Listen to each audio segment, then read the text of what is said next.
Vamos a empezar con la revisión de la unidad de Fisiología Respiratoria. Mi nombre es Pablo Álvarez, yo soy profesor del Departamento de Fisiología y los voy a estar acompañando durante los temas de Fisiología Respiratoria.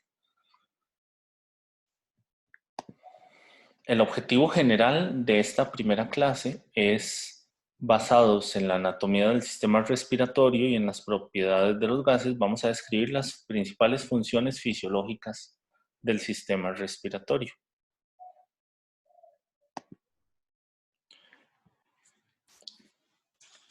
La vida, como la conocemos, empieza en la Tierra cuando aparecen organismos, microorganismos capaces de utilizar el oxígeno. Sin embargo, el oxígeno es una molécula que es sumamente lesiva y se asocia con oxidación de múltiples elementos. Entonces, básicamente, se desarrolla toda una maquinaria enzimática que va a contrarrestar los daños que el oxígeno produce. Y así aparecen múltiples enzimas que habrán visto en los cursos de bioquímica, ¿verdad? Y conforme los organismos van evolucionando, empiezan a aparecer mecanismos de transporte de oxígeno. En condiciones iniciales, el oxígeno se movía a través de se mueve en los organismos unicelulares o organismos con pocas células y muy pequeños a través de difusión.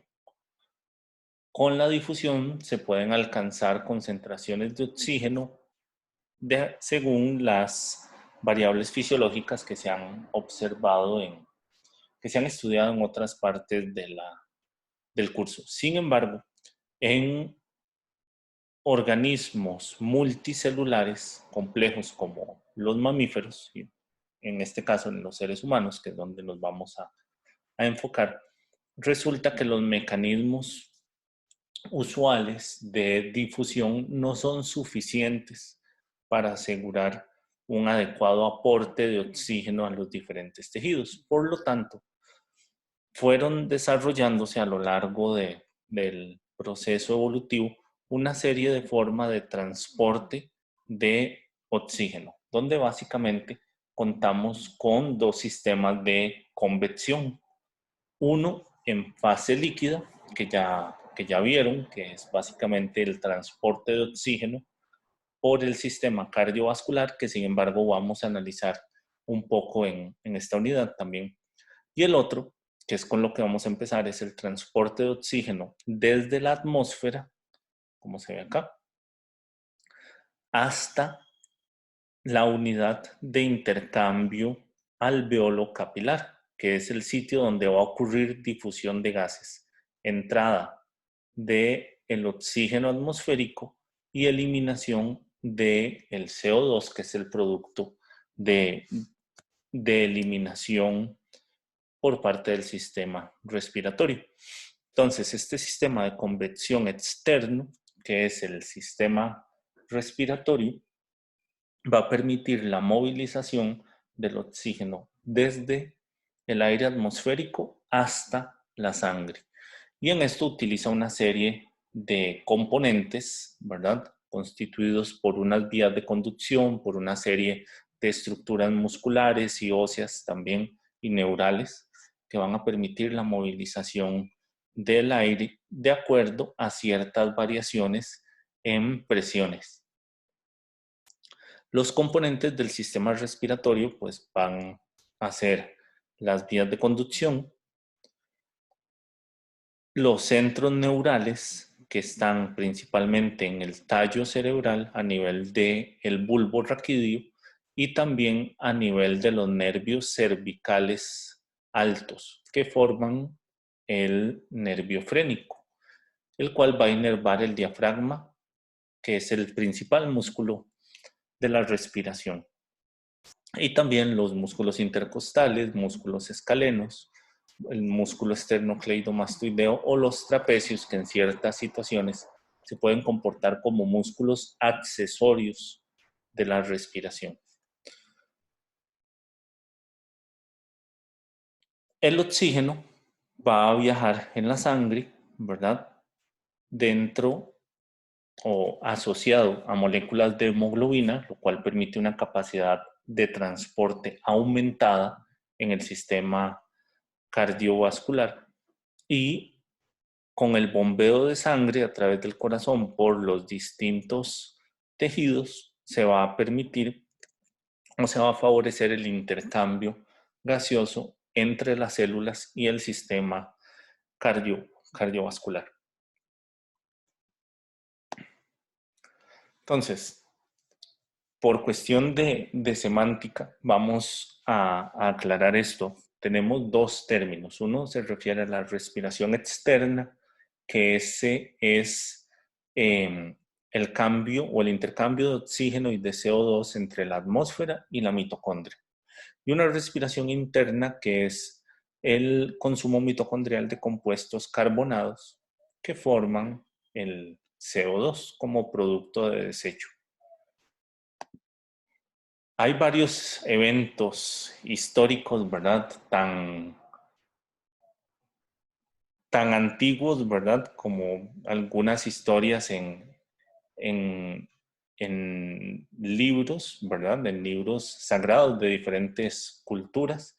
Uno de los puntos que tradicionalmente se ha asociado con el inicio de la vida es la respiración, ¿verdad? De acuerdo a las interpretaciones que se da esto por, por diferentes culturas. Sin embargo, es algo muy simbólico, ¿verdad? Por ejemplo, durante la historia de la creación del hombre en el Génesis, ¿verdad? Se dice que Dios sopló las narinas de Adán y le dio con eso el aliento de la vida. Aquí esta es una de las primeras descripciones que se hace del sistema respiratorio, ¿verdad? Sin embargo, pues bueno, eso es un aspecto antropológico que es sumamente interesante de analizar, ya que por muchos años se pensó que el sistema respiratorio era básicamente el sistema más importante para la vida. Ahora sabemos que eso pues es todo un conjunto, ¿verdad? Pero la función de este sistema tampoco fue tan evidente desde el puro principio. Por ejemplo, Hipócrates en el siglo IV, V antes de Cristo, hipotetizaba que la función de la respiración era básicamente mantener frío el corazón y en cierto grado mantener la temperatura cerebral. Entonces no se conocía claramente la situación del intercambio de gases. De hecho, hasta el año de 1750 es don Joseph Black que detecta que hay una porción de la descomposición del carbonato de calcio que al calentarlo generaba calcio y una porción, un subproducto que él describió como el aire fijo. Y ese fue el CO2. Básicamente esta fue la persona que describió inicialmente el dióxido de carbono. Sin embargo, luego hubo otros científicos como Henry Cavendish que describió el proceso de fermentación, putrefacción y combustión y vio que todos esos procesos generaban también dióxido de carbono. Y en 1750, Joseph E. Priestley identificó que los procesos de fermentación, putrefacción y combustión consumían cerca del 20% del gas de una habitación, generando CO2, pero consumiendo un porcentaje importante.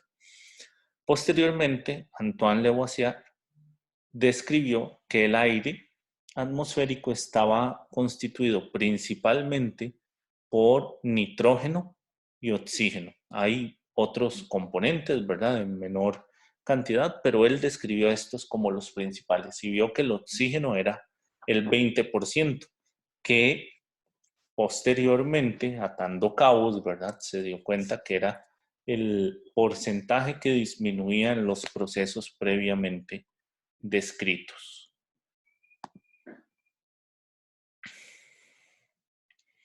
Ahora, bueno, ¿cómo se da el intercambio de gases o transporte de oxígeno y de CO2? Básicamente por el mecanismo de difusión.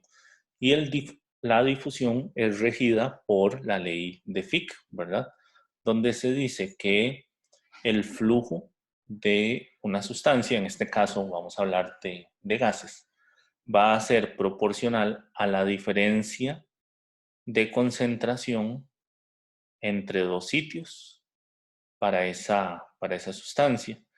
Y si hay una membrana que separe anatómicamente los sitios de distinta concentración, pues el gradiente va a ser proporcional al área de la membrana, pero inversamente proporcional al grosor. Ese grosor también va a determinar, junto con otras características, la capacidad de difusión o qué tan permeable es esta membrana. Y ahí es importante el coeficiente de difusión, el coeficiente de permeabilidad y también el coeficiente de partición, que hace referencia a qué tan fácil puede atravesar la sustancia la membrana según las características que tenga. En este caso, al hablar de oxígeno y CO2, nos vamos a enfocar en su difusión a través de membranas biológicas, constituidas principalmente por fosfolípidos y proteínas.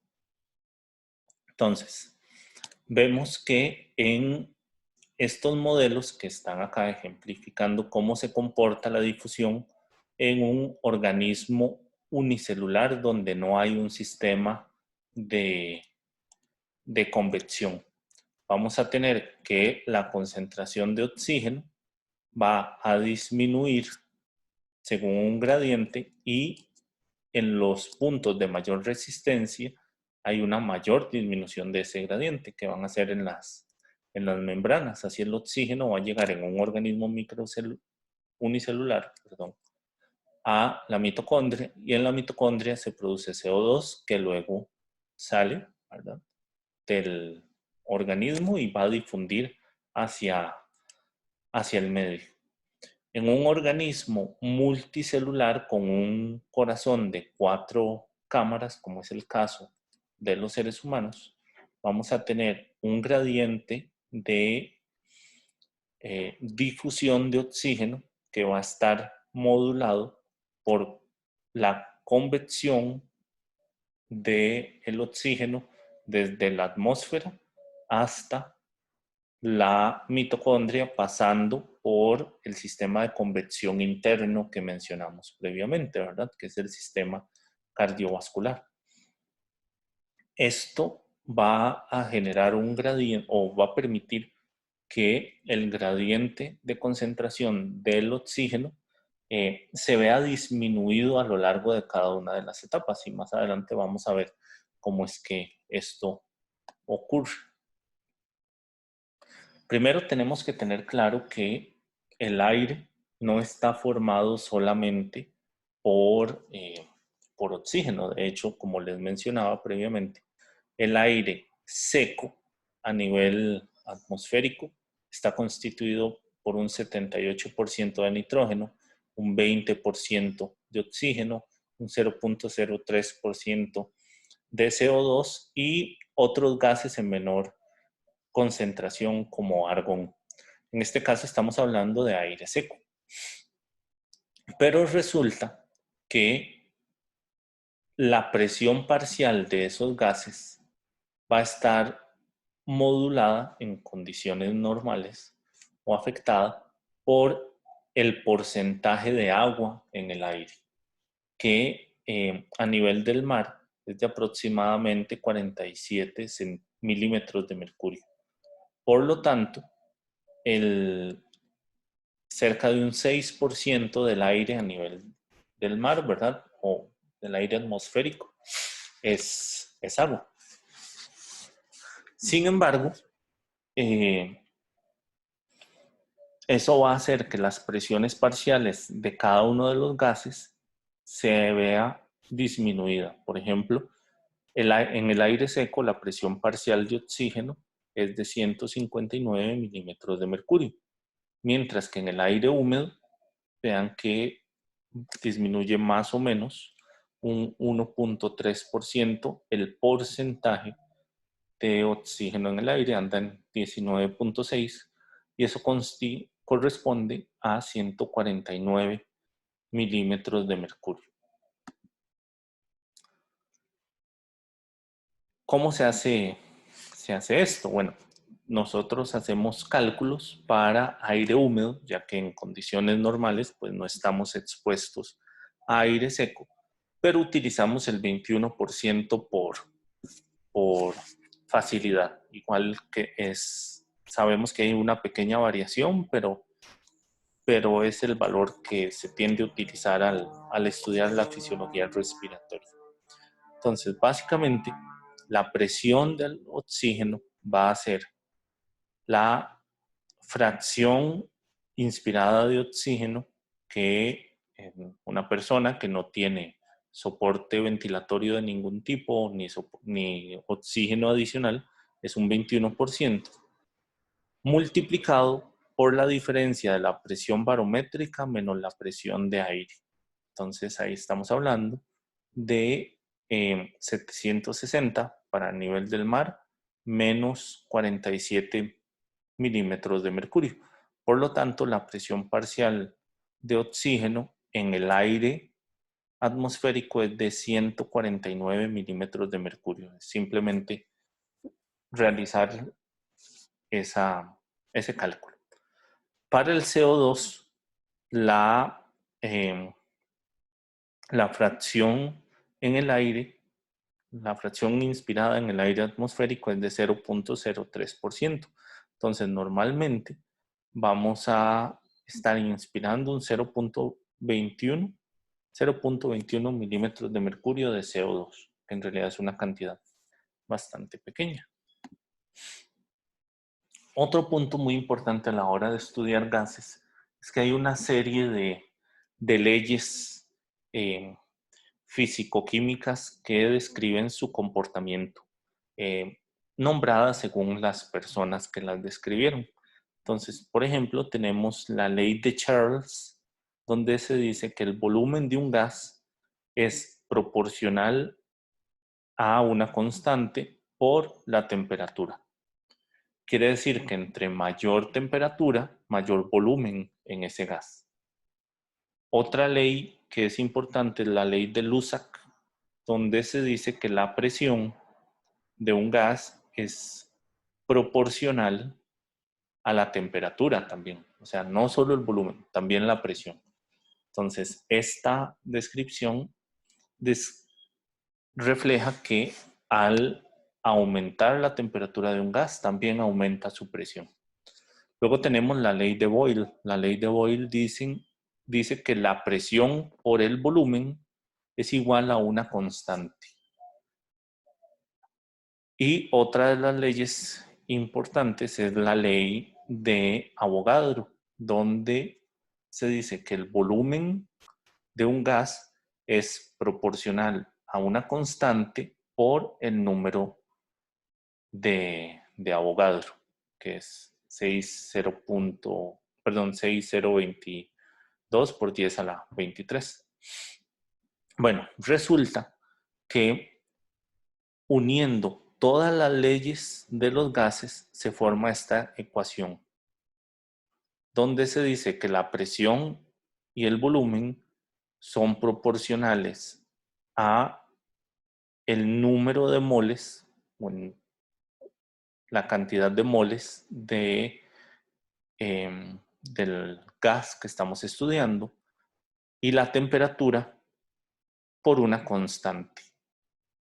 Y bueno, básicamente aquí hay una figura que permite recordar muy gráficamente esa fórmula.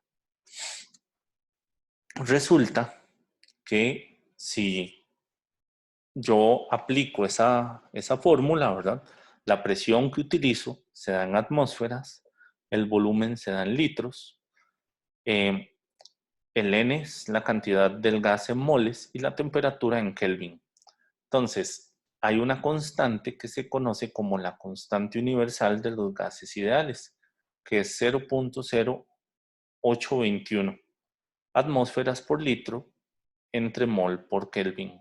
Al utilizar la constante de gases ideales, básicamente estamos intentando estudiar todos los componentes de un gas y podemos sacar, por ejemplo, la presión de un gas o el volumen o cuánto gas hay de acuerdo a diferentes mediciones que podemos hacer.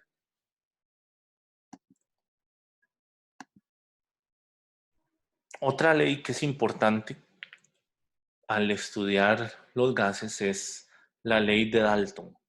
La ley de Dalton lo que me dice es que la presión total en un sistema va a estar dada por las presiones parciales de cada uno de los gases que lo conforman, como vimos para el aire atmosférico, ¿verdad? La presión total del aire atmosférico, que va a ser 760 milímetros de mercurio a nivel del mar, está dada por la presión parcial del oxígeno, más la presión parcial del nitrógeno, más la presión parcial del CO2, más la presión parcial del agua, etc. Otra que es importante es la ley de Henry. Básicamente la ley de Henry nos dice que la cantidad de un gas disuelto es proporcional a la presión parcial por una constante de solubilidad. Para el caso del oxígeno va a ser 0.0013 milimoles por milímetro de mercurio a 37 grados.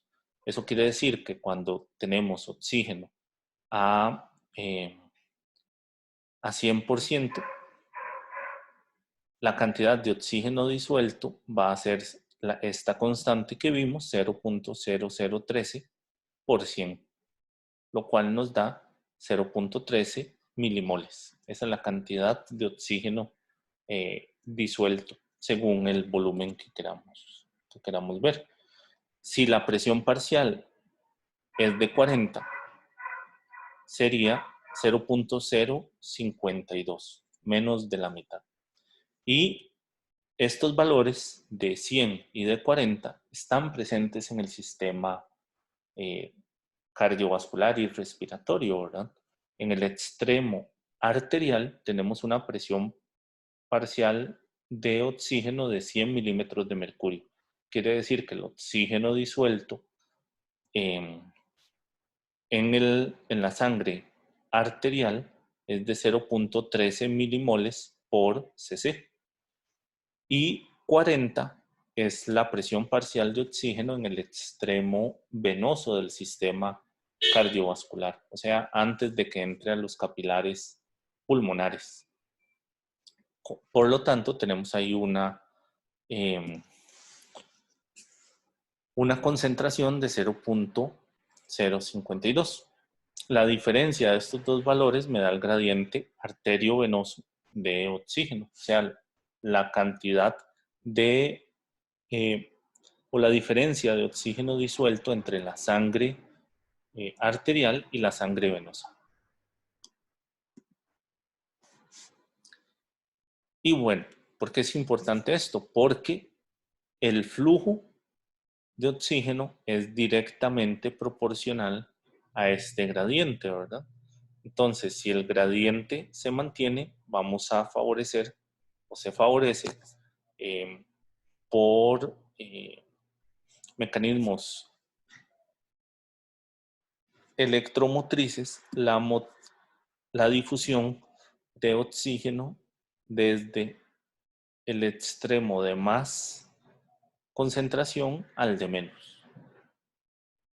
Y este gradiente es el que me explica por qué el oxígeno difunde de la arteria o de los vasos sanguíneos a los tejidos y a las células, por este gradiente. Y bueno, resulta que esta forma de transporte pues es poco útil en diámetros mayores a 1 milímetro. Y el sistema respiratorio entonces me actúa como una bomba de convección que va a favorecer la movilización del aire desde la atmósfera hasta la membrana alveolo-capilar, donde tenemos pues varios centímetros, ¿verdad? Desde la nariz hasta la pared de los alveolos. Entonces, más o menos, va a ocurrir una ventilación que anda entre 4 y 5 litros por minuto de aire. Y de eso se van a extraer aproximadamente 200 a 250 mililitros por minuto. Quiere decir que hay una tasa de extracción de 16 a 1. Eso sí, ese gradiente va disminuyendo a medida que se avanza hasta el alveolo y la sangre. El sistema circulatorio, en este caso, se comporta como un sistema de convección interno, como mencionamos previamente, favoreciendo la perfusión pulmonar. Y el separar la circulación sistémica y pulmonar asegura un gradiente máximo para la difusión de gases, en especial en un corazón de 4 cámaras, que es lo que vimos en el modelo al inicio de la clase. ¿Cómo ocurre esto? Bueno, la movilización del aire ocurre por la generación de gradientes de presión. Y esos gradientes de presión son generados por la utilización o por los fenómenos de contracción de músculos de la respiración, siendo el músculo más importante de la inspiración el diafragma. La movilización del diafragma, que es un músculo en forma de cúpula que separa la cavidad torácica de la cavidad abdominal, cuando el diafragma se contrae, genera un movimiento de descenso de las vísceras abdominales y al contraerse aumenta los diámetros torácicos. Al aumentar los diámetros torácicos va a generar un gradiente de presión, haciendo la presión dentro del pulmón negativa, por lo tanto permitiendo la movilización del aire desde la atmósfera hacia adentro de los pulmones. En condiciones normales, el diafragma es el principal músculo inspiratorio, pero durante condiciones forzadas podemos utilizar otros músculos, como los intercostales externos, los esternocleidomastoideos y los escalenos.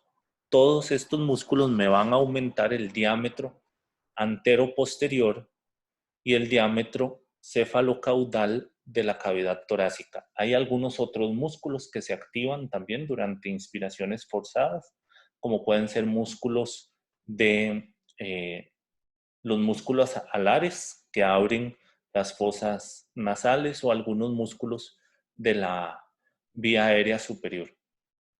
Sin embargo, ahí su efecto es más aumentando el diámetro de las vías aéreas superiores y no tanto generando cambios a nivel de músculos o de caja torácica. Durante la aspiración, lo que ocurre es que el diafragma se relaja. Al no estar contrayéndose, entonces se va a dar el vaciamiento de los pulmones con salida del aire hacia la atmósfera. ¿Y por qué ocurre esto? Porque cuando se deja de contraer el diafragma, este asciende y disminuye el diámetro antero-posterior, el diámetro lateral y también el diámetro cefalocaudal. Por lo tanto, el aire que está en los pulmones, ¿verdad?, sufre un aumento de presión y esa presión se vuelve mayor que la presión atmosférica. Y al tener un gradiente de presión, el aire sale.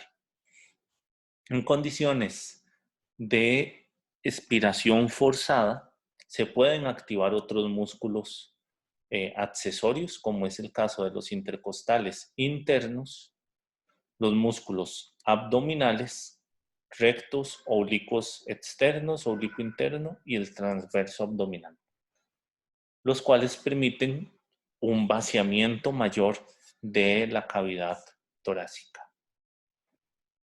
¿Cómo se mueven los músculos? Pues, o más bien las estructuras óseas de la caja torácica. Las costillas se van a mover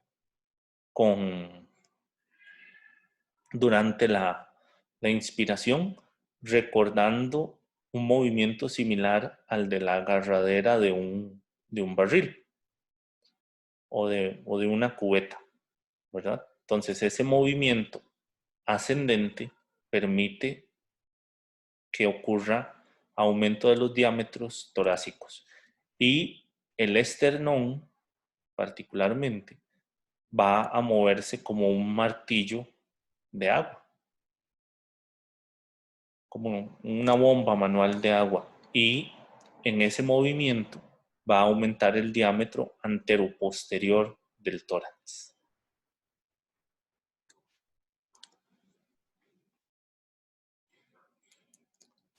Y con esto, pues el oxígeno o el aire, y en este caso el oxígeno también, va a movilizarse hasta la zona de intercambio gaseoso que es a nivel de los alvéolos.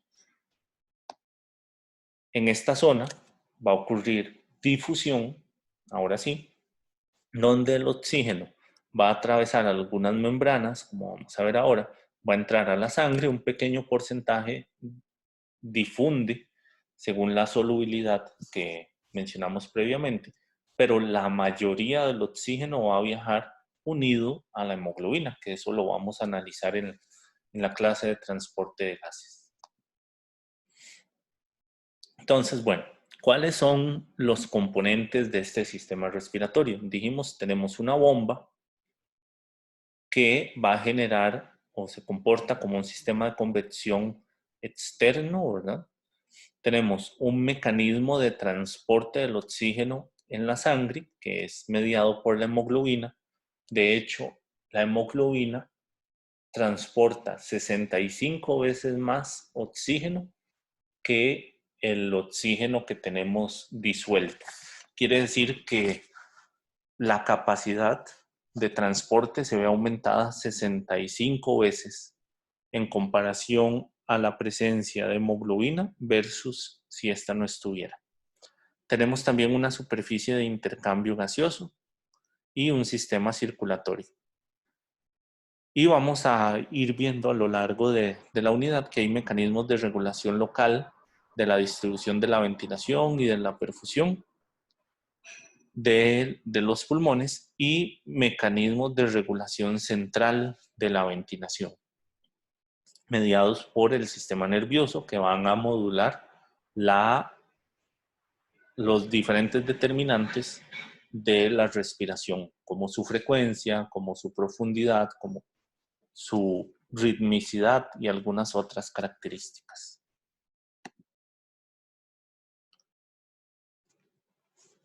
Las estructuras más evidentes del sistema respiratorio pues son los pulmones, ¿verdad? Tenemos dos pulmones, uno derecho que es un poco más grande, constituye el 55% de la masa pulmonar, y un pulmón izquierdo.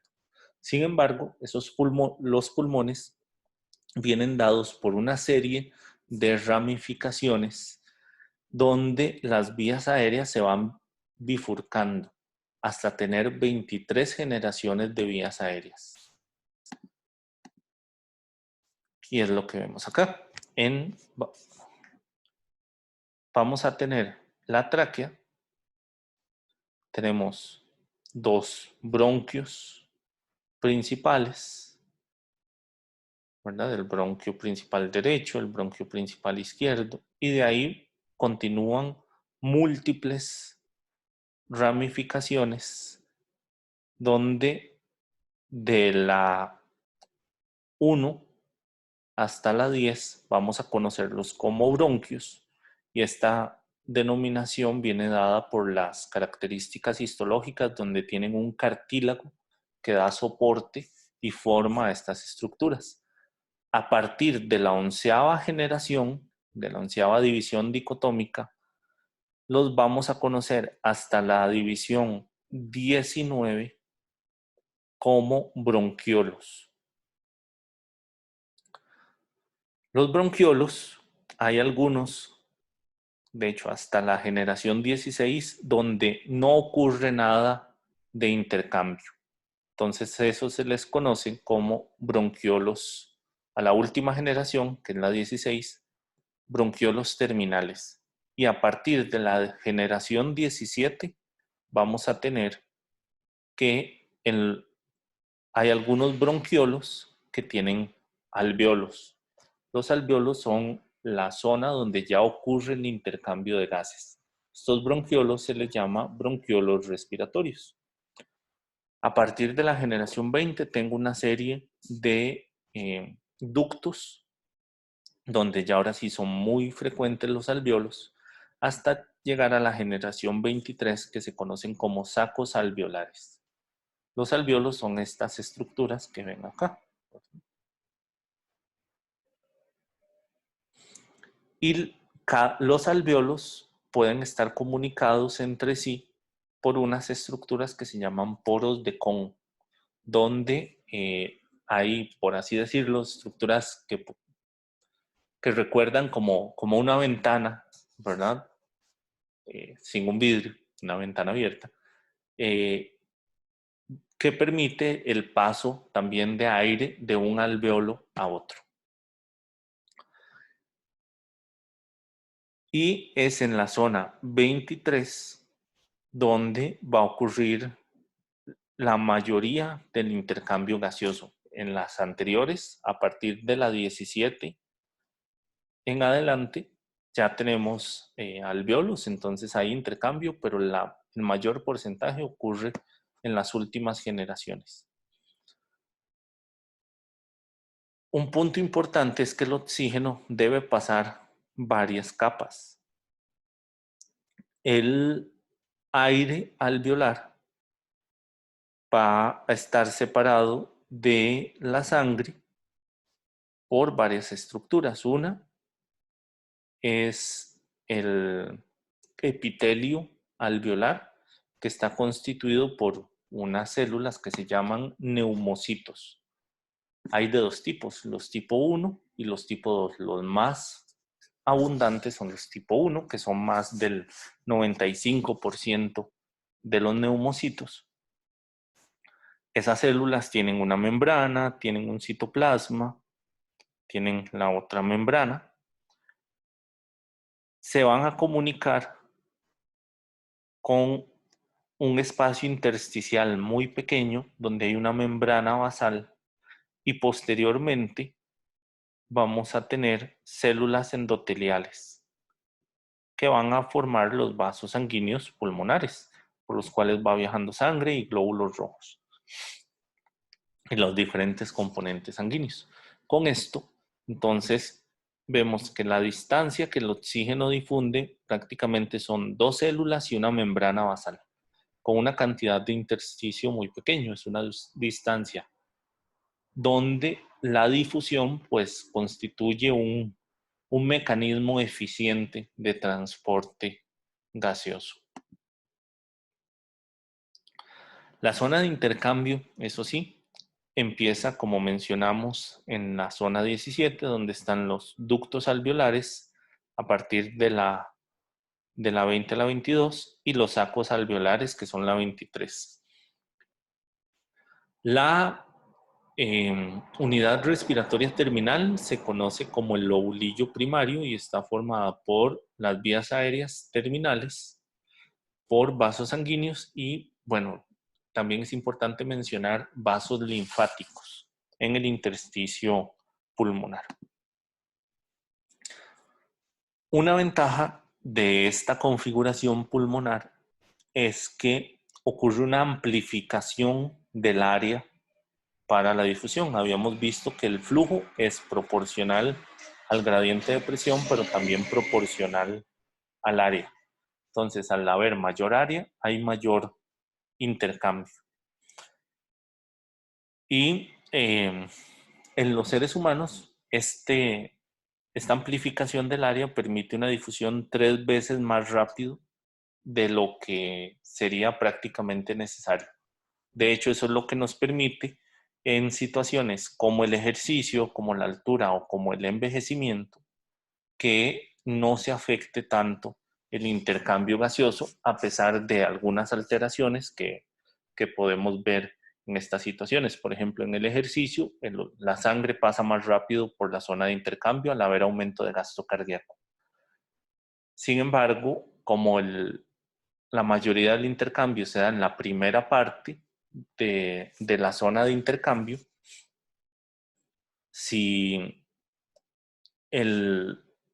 todo el tiempo de recorrido de un glóbulo rojo, por ejemplo, es de cercano a un segundo en la zona de intercambio, este glóbulo rojo se llena de oxígeno en 0.3 segundos. En realidad es apenas una fracción de todo su tiempo de traslado.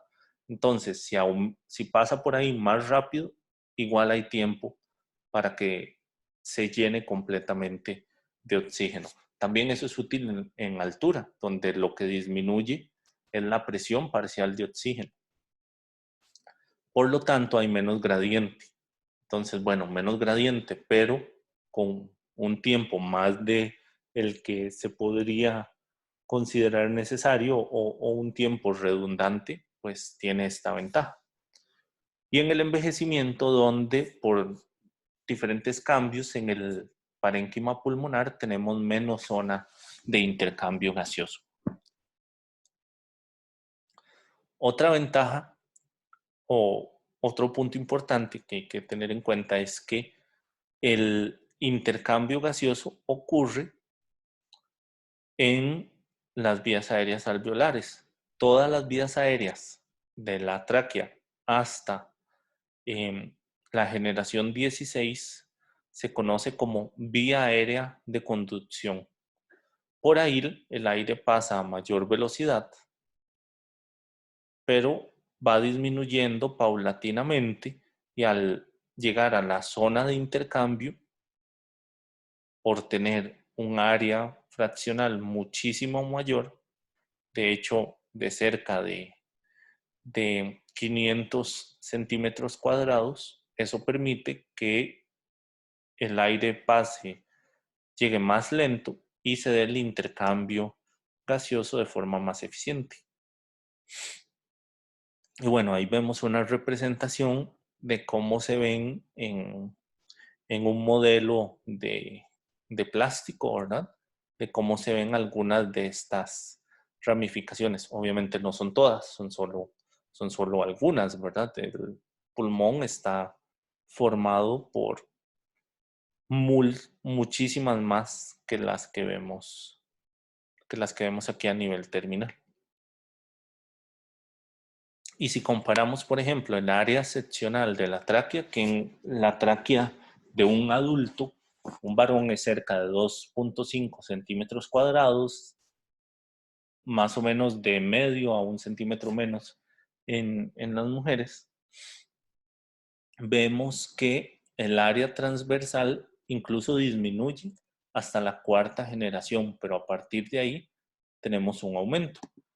Eso es lo que vimos en esta zona, ¿verdad? Hasta la tercera, cuarta generación disminuye el área fraccional y aumenta la velocidad, pero a partir de ahí el área va aumentando cada vez y la velocidad disminuye. a valores que son muy bajos a partir de la generación 16, donde ya hay el área de cerca de 180 centímetros cuadrados. Y al ir avanzando en esas zonas, ¿verdad? Los mecanismos de convección son menos importantes en el transporte del oxígeno y más bien en la difusión que cada vez se hace más relevante. Y otro punto importante es que la zona de intercambio es sumamente pequeña, ¿verdad? El oxígeno debe difundir por los neumocitos, el intersticio, la membrana basal y el endotelio menos de una micra, de hecho 0.6 micras de longitud. La zona de intercambio está formada por los alvéolos, ¿verdad? El alvéolo es la unidad fundamental de intercambio gaseoso. Tienen un diámetro de 75 a 300 micras y hay alrededor de 300 millones de alvéolos, con un área que puede llegar a ser hasta de 75 a 100 metros cuadrados, en un volumen que es de apenas 5 a 6 litros, ¿verdad? Si yo tuviera una esfera con ese volumen, el área de esa esfera sería de 0.16 metros cuadrados, perdón, menos del 1% del área de la superficie de alvéolos. Esto, obviamente, esta configuración favorece el intercambio gaseoso. Y lo que ocurre, pues, es esto, ¿verdad? En el aire alveolar es rico en oxígeno, la sangre venosa tiene menos oxígeno, tiene una presión parcial de oxígeno de cerca de 40 milímetros de mercurio, mientras que en el espacio alveolar es cercana a 100. Por lo tanto, bueno, de hecho es mayor a 100, es de aproximadamente 147, como habíamos visto previamente. Y ese gradiente permite que haya difusión del oxígeno hasta la sangre, donde pues la hemoglobina va a cargar un porcentaje muy alto del oxígeno y otra pequeña cantidad va a viajar disuelto en el plasma. Como la sangre se está movilizando continuamente por todos los vasos sanguíneos pulmonares, entonces constantemente sangre venosa es oxigenada a nivel pulmonar durante el proceso de respiración. Esto ya lo hablamos. Y bueno, esta es una imagen de microscopía electrónica de un alvéolo, ¿verdad? Aquí vemos un ducto alveolar y estos son alvéolos, diferentes cortes. Y estos pequeños agujeros que se ven ahí son los poros de Kohn que comunican diferentes alvéolos.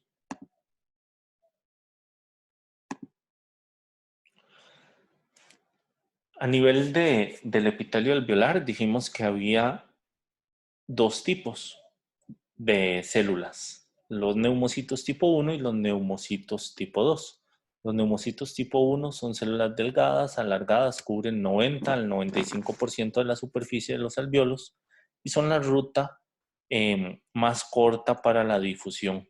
Cuando hay una lesión, de hecho, tienen la característica de que degeneran, entonces pueden alterar el intercambio. Los neumocitos tipo 2 son células cuboideas con agregados en su citoplasma y producen el factor surfactante, que es una sustancia que va a modular algunas características del comportamiento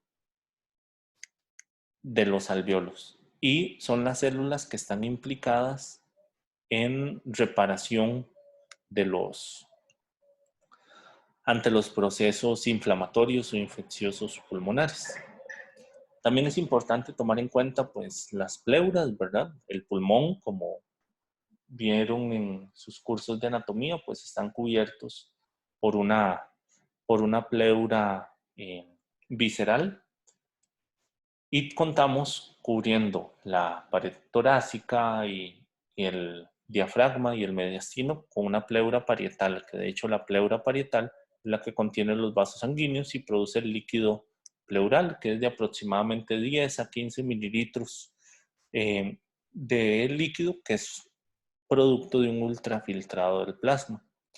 La pleura visceral está en relación directa con el pulmón y es la que contiene los vasos linfáticos. Hay otras funciones de los pulmones que son las funciones no respiratorias del sistema respiratorio. De hecho, el sistema respiratorio no solo permite el intercambio gaseoso, de hecho tiene otras funciones sumamente importantes. Tiene una función de defensa. Primero física, ¿verdad? La vía aérea superior filtra el aire. Tenemos también el escalador mucociliar, donde diferentes sustancias que quedan atrapadas en el moco de las vías aéreas va a ser, por así decirlo, por un movimiento ascendente que tienen estas células, ¿verdad? Barrido hacia las porciones superiores y posteriormente hacia el exterior. Y también hay reflejos involucrados que tienen que ver con defensa, ¿verdad? Como la tos o el estornudo, que permiten eliminar sustancias irritantes o sustancias tóxicas. Luego, a nivel celular, también hay macrófagos y neutrófilos en estas zonas. Y también tiene función inmunológica y hay linfáticos, hay inmunoglobulinas, principalmente inmunoglobulina A y factor surfactante. Este es un macrófago alveolar. Entonces, si llegan sustancias extrañas, si llegan bacterias, si llegan virus, son detectados por células presentadoras de antígeno a nivel del mismo epitelio alveolar. Otras funciones no respiratorias son metabolismo de sustancias. Hay una serie de sustancias que pueden ser moduladas, producidas o inactivadas incluso a nivel pulmonar, ¿verdad? Como diferentes prostaglandinas, leucotrienos, acetilcolina, catecolaminas, sustancias vasoactivas, hormonas, etc. También es importante en absorción de sustancias, donde ahí sacamos provecho, por ejemplo, en la administración inhalada de algunos medicamentos. La circulación pulmonar puede funcionar como una reserva de sangre, eso lo vamos a ver un poco más en detalle cuando hablemos de la hemodinámica pulmonar. Tiene función termorreguladora. De hecho, el pulmón es uno de los sitios a través de los cuales podemos perder calor. Es importante también en la homeostasis hidroelectrolítica y ácido base debido a control de líquido, pero también por modulación de algunos sistemas, como el caso del sistema renina-angiotensina-aldosterona, cuyo uno de los componentes pues ocurre a nivel pulmonar. También es modulador de la coagulación. Tenemos a nivel pulmonar, por ejemplo, plasminógeno, tenemos trombina y tenemos sustancias similares a la heparina que permiten eliminar coágulos, permiten mantener estable los fenómenos anti y procoagulantes y también tienen una función de filtro donde se pueden, como hay capilares muy pequeños, ahí pueden quedar atrapadas coágulos, pueden quedar atrapados agregados de células como plaquetas, pueden quedar agregados también de bacterias y posteriormente los mecanismos inmunológicos del pulmón se van a encargar de eliminar esas sustancias. Y bueno, esta es la primera de las clases de esta unidad. Vamos a ir analizando posteriormente los otros componentes y junto con los periodos de clases y de dudas, pues vamos a ir revisando todos estos conceptos. Muchas gracias.